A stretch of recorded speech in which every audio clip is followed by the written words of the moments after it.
process of doing evolution, that's why I met those three sisters. I met Barbara Barry, Ruby Burke, and Sharon Jordan, and they approached me about starting a group, and that's how Sisters in Harmony.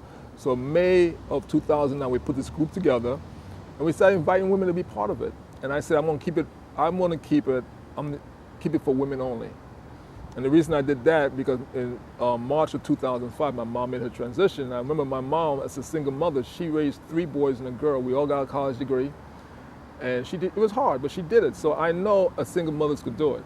It's a challenge, but you could do it. But I never remember no one giving my mom no awards for being a phenomenal woman, doing what she did.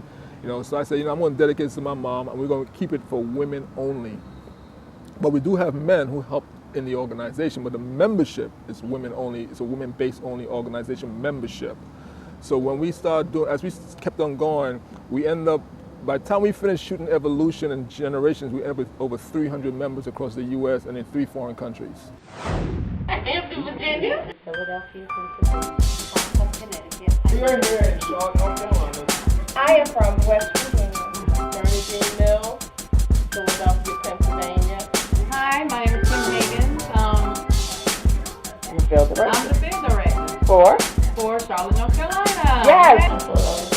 Hi, I'm Michelle Gums. I'm from Trinidad and Tobago, beautiful Caribbean island. I am Sisters in Harmony, and Sisters in Harmony is me. July 4th, 2009, as an organization, we started our very first project called Survivors and Generations. Now, Survivors was a project where we brought women together who had been through challenges in their lives and had survived them. I was fortunate to talk to Ed when we were initially making the photo shoot, discussing what Sisters in Harmony was doing and talking about our survival. We talked a bit about my mom, my grandmother, my great-grandmother, and what we had to go through in order to become the women that we are. And I come from women of strength. And I think that's what Sisters in Harmony is about, is giving us the strength to be ourselves and to strengthen ourselves as we continue. So there's a very strong thread that goes through what we're doing, working together, empowering each other and empowering ourselves. I have girlfriends, but I talk to each girlfriend about something different. And people, you can talk to certain people about certain things. With an organization, you can talk to a whole lot of people about different things. And women, we all have issues, so we all talk. I actually told my lady friends, I'm always saying, why can't we, why aren't we? But if we come together, we're unstoppable, And I just think people need to really believe in that and spread the message.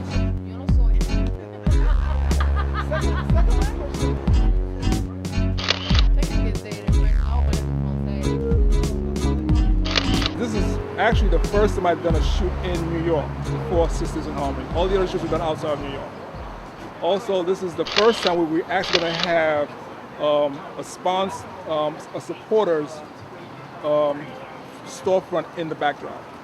Before we created the backdrop with no one stuff, but this time we actually going to have Hats by Bun will be in the backdrop so you can see it. We're going to use the principles of Ujima, collective working together.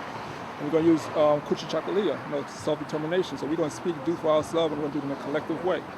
When you look at this project, you'll see Hats by Bun, and you also see Sellers, which I'm shooting at next week in California. That's your praise, girl. It's your praise.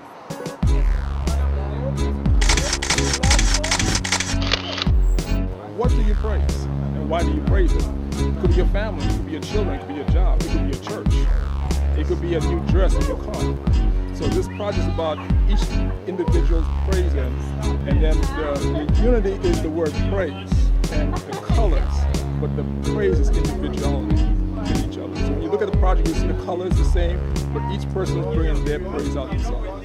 When women can come together and work and create and adorn and beautify ourselves in our own way, then it just continues to allow us to love each other and keep building our own community. And I think that's really important, not only for us as adults, but for women who are blossoming as young ladies, for teenagers, for little girls to see that. It's very, very important.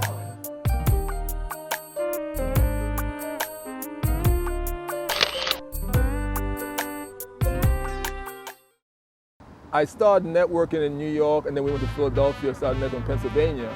And at that time, Michael Bazin was in New York. So he syndicated, and he had Mingle City. And he was talking about, networking in Mingle City, So I became a member of Mingle City, and I started networking. I started sending emails out to these women in Mingle City about networking.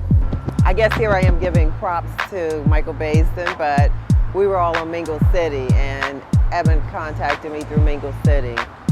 And for every 10 I sent out, I maybe got 2 or 3 women who actually got back in touch with me about the sort of work I was doing. And he said, let's do a he said, I'm doing photography.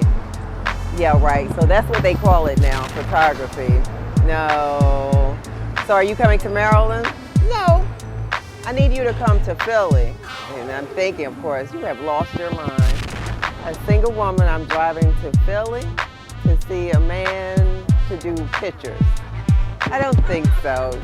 They skeptically checked me out. So he put me in touch with some other people. And they actually had a young lady drive up with me, and he actually was a photographer, and he did take pictures. He realized that I did have a past, a photography background where I was for 5.5 years Reverend Sharp's personal photographer. I've worked in the community with a lot of martial artists. I've done a lot to where when they went to my business website, they saw my work. So I wasn't just like someone just fly by night. They saw I did have a history behind me as a photographer. So they started networking with me, and so through Mingle City, we built a base. So July 4th weekend 2000, I was in Mobile, Alabama, shooting Women for Survivors and Generations. Then from there, we went to Florida. We went to Texas. We went to Texas twice, because we had to go back. When people found out about it, we had to go back. And then from there, we went to England.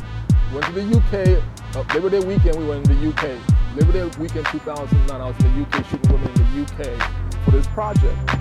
And when we put the mission statement together, we made sure 3 things that was important to me, 4 things that was important to me that we had to say in the mission statement. We were non-religious, non-political, culture, and race embracing. And I wanted that to be part of our mission statement, because I want people to understand non-religious is that we're God-centered, but we want people to understand if you are Muslim, Buddhist, Christian, Hebrew, whatever you are, come on in. It wasn't about the title. It was about what are you doing in your community to make your community a better place.